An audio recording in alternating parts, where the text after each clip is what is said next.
First of all, just a few numbers. Of course, the family for most of us is the source of our greatest strength. But unfortunately for some kids, it is in fact a place of, sometimes a place of strength, but also a place of fear and terror. Abused kids still typically love their parents, which makes it difficult when you think about, what should you take the kid away from the parent or not. But the attachment process is still there. We talked about disorganized attachment, of how it's kind of about an ambivalence of feelings, not sure. The same source of love and feeling good is also a source of fear, and so it leads to kind of uncertainty about how to act. In terms of types of abuse that occur, the book distinguished, I had clumped neglect and emotional abuse together, emotional abuse being kind of threatening the kid, yelling at the kid, being extremely over-controlling of the kid.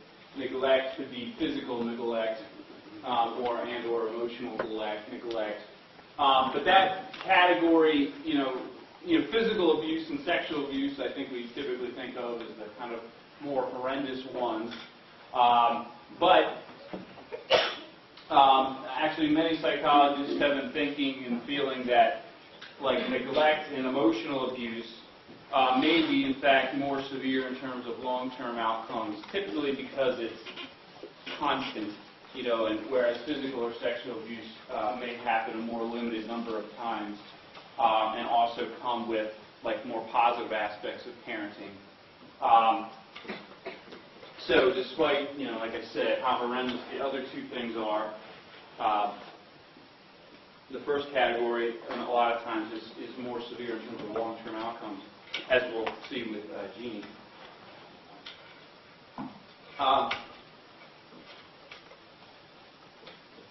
Well, let's talk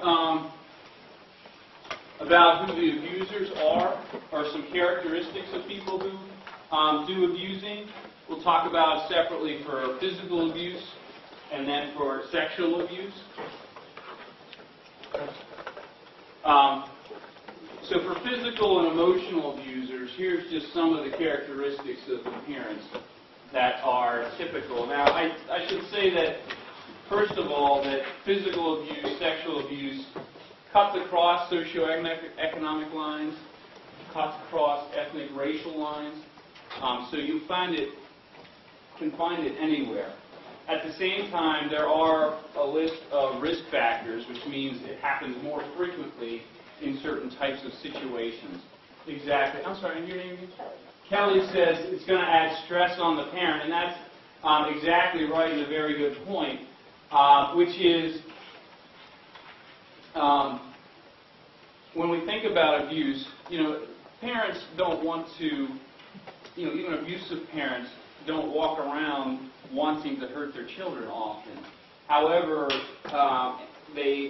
events conspire to make them stressed out, and then when the kid, is saying no when they're supposed to be cleaning up or doing something, and the mom just came home or the dad just came home from work and they have financial strain on them or something like that, what is it that makes the person respond, not have the available emotional resources to respond in the way that they would like to usually?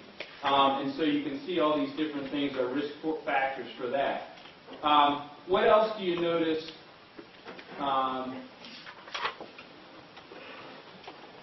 Well, it's kind of hard to tell from this. But another thing that's not in all of these, but kind of being alone and by yourself. So being spouseless and being young and being spouseless often correspond. Lacking parenting knowledge. That's part of the reason probably why spouseless and poorly educated kind of are risk factors for abuse. And it's interesting to be working with parents like clinically that I have. Parents don't all like having a sense of what they can expect from their kids having to parent is often surprising to me. Like a kid who, had parents who said things to me like, well, I should, he says he goes and brushes his teeth, and he doesn't. I just know he doesn't. And I shouldn't have to check up on him, and this is like a 5-year-old kid. I shouldn't have to check on him all the time about brushing his teeth.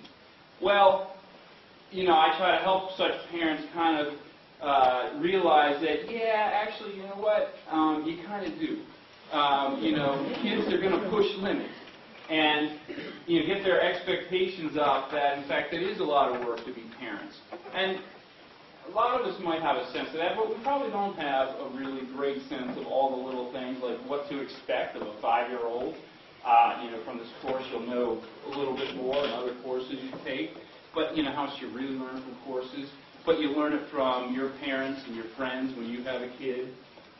So people that are spouseless or maybe not well connected to their families, are particularly at risk, and it's because their expectations might not be quite right, so that it ends up being more frustrating when the kid is not doing what they think they should be doing, and not having to spend the time doing, like being on top of the kid to get them to do it, leading to more stress.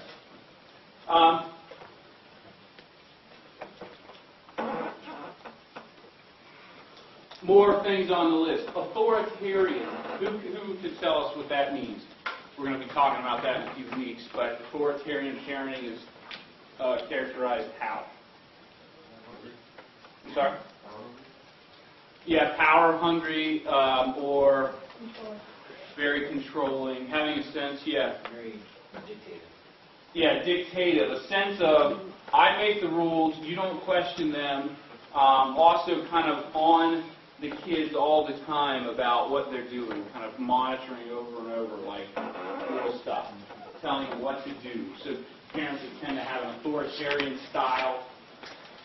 Impulsive.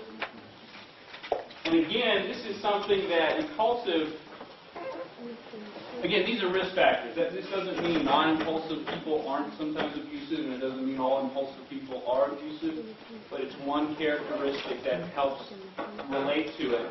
And this is true. I don't know if I mentioned this to you guys or not, but when you think of like people who commit suicide, obviously depressed people are at risk for attempting suicide, but in particular, depressed people who also have an impulsive trait, kind of act without thinking things through as much. And so in a similar way, like I was just talking about stress, the same kind of thing. Impulsive trait, maybe doesn't have the kind of, we were talking about the prefrontal cortex, I think, and the ability to kind of stop yourself from doing things. And so people that don't have that well developed, are more likely to swing at a kid or yell strongly at a kid. Alcohol or drug abusing, kind of related possibly, that alcohol lowering inhibitions to kind of stop certain behaviors. 20 to 40%, different studies find 20 to 40% of abusers have alcohol or substance use issues. Abuse themselves. Again, a risk factor. I think I mentioned at the beginning of the semester, though, it's not the case that most people that have been abused will repeat that cycle, but you're certainly much more likely to be abusive if you were abused yourself, and that makes sense. Like kind of Albert Bandura and role modeling of kind of certain behaviors, learning how to handle certain situations. So these are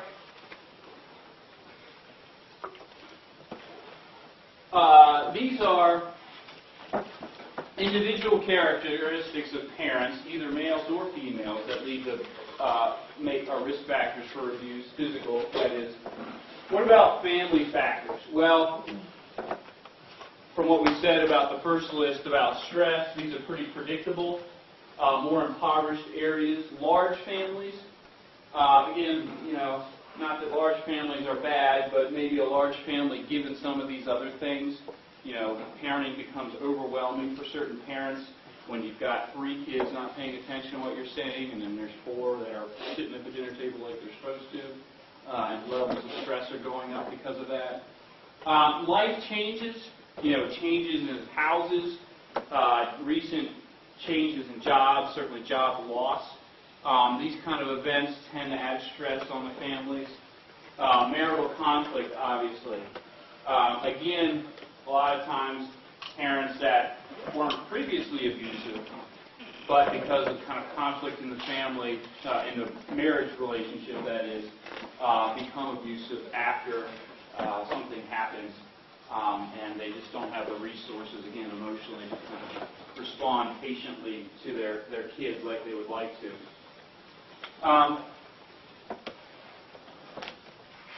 Neighborhoods.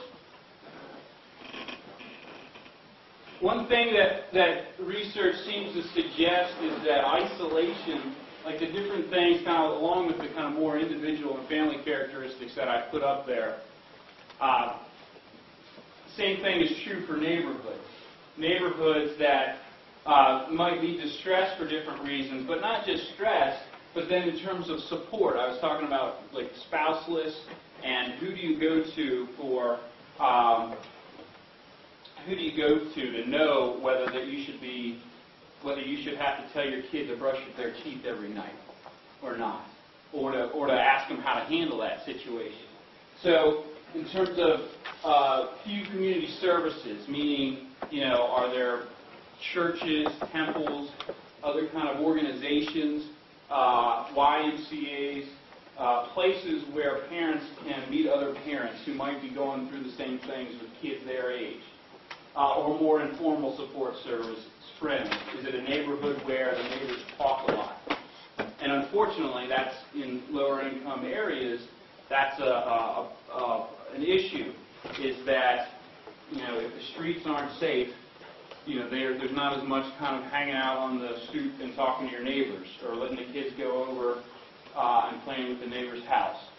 And so again, that isolation, family isolation that breeds is kind of bad. That the nosy neighbor that you had growing up, if you had one, that's a good thing for this kind of an issue.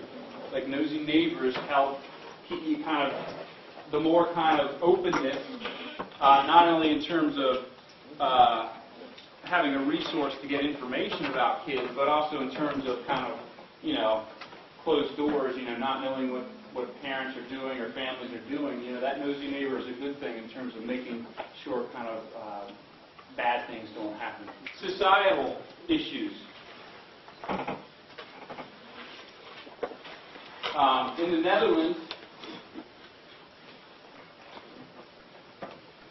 there's a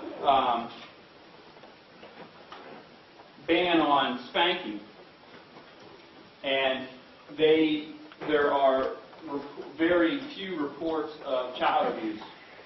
In America, there's no such ban, and in fact, when we talked about the beginning semesters, people talk about America as a culture of violence, and we're certainly not mostly violent people, but if you look at some indicators versus other countries, we are more so. But so there's a sense in which attitudes that pervade society also might have an influence even down to the household. Again, it's not like you're learning from society that it's okay to do this, but in terms of permissiveness, it's maybe not as big of a step to go from spanking to hitting on the shoulder or on the side of the face as it is in other places where they don't allow that kind of first step, or it's frowned upon. You can have that first step of using any physical means for discipline or reacting to children. Yeah, I think spanking, I think most psychologists would agree that spanking is not harmful to kids and can be helpful. I should say, the argument that some psychologists will make is, are you modeling ways of handling situations to kids by, meaning physical ways of handling a conflict, in this case between a parent and kid, that, it might be better to model how to talking it out, or, not, and disciplining, but kind of doing it through verbal and kind of losing privileges kind of thing. However, I think that argument is not so good because, I mean, it's different. Like parent-child, like, you know, whether you're modeling using physical force to control a kid, I mean, it's not like that kid is then going to go into school, I don't think, and think of peers in the same way as they thought about, oh, my parents handled this situation, you know, by spanking me, I'm going to spank this kid, you know, in school. Or you might, I mean, you might think of ways in which there might be, you know, kid thinks of other than spanking other kids, but maybe they use physical means in other ways. But I mean, the truth is the relationship, actually it's kind of interesting, studies that have looked at the correlation between spanking and how aggressive kids become. There is a positive correlation among white American children, but not a significant association between black American children, between spanking and aggression. Anybody think of why that might be?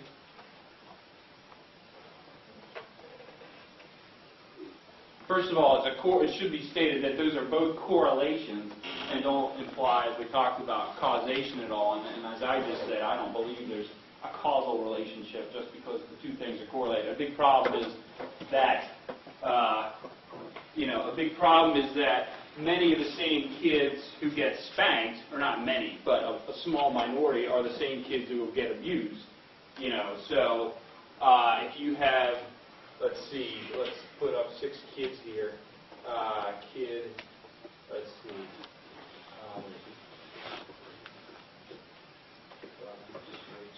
And this is spanked.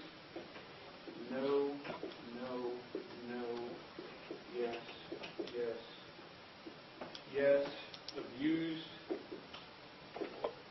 No, no, no, yes, yes. Whoops.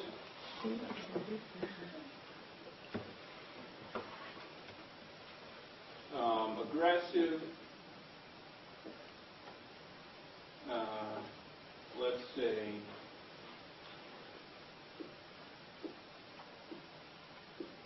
All right, so you might do a correlation, and like if you look at, so this is column says aggression. I just kind of made up 6 kids here. That's what these numbers are.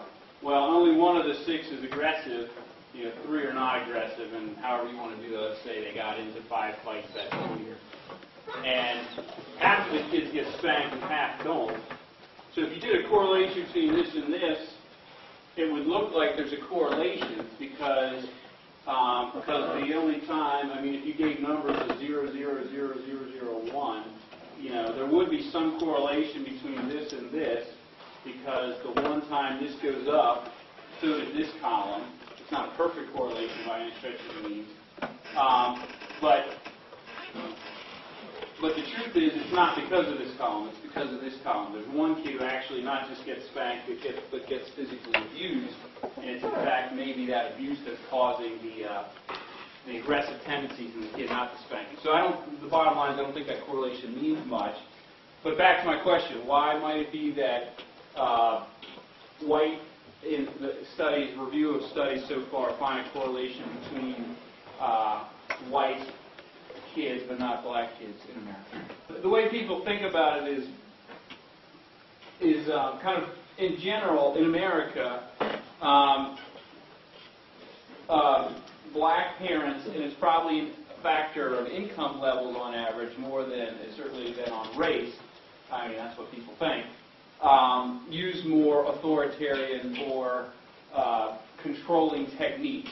And you can think of reasons why, you know, in lower income areas, it might be more adaptive to use more authoritarian. We'll talk about this in a couple of weeks when we talk about parenting styles. There's reasons why strict control maybe is more adaptive if the neighborhood isn't as safe. And there's more to it than that. But anyway, so there is more kind of authoritarian and more coercive discipline techniques on average. So if it's kind of more the norm, then kids kind of know, it's kind of what is the psychological meaning that kids give to being spanked, or whatever kind of coercive discipline technique that they're used. And so that maybe if kids are in a culture where that's used more, they kind of understand that spanking doesn't mean a loss of love or care or something like that. that's actually just kind of part of the culture. Whereas if it isn't as normative, that it means more, and that maybe, at least in a minority of cases, it might have some kind of psychological influence on the kid more. So that's how people think about that.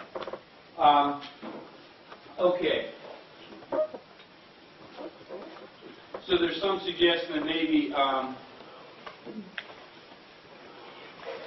societal attitudes also influence kind of how often you'll see abuse in the case.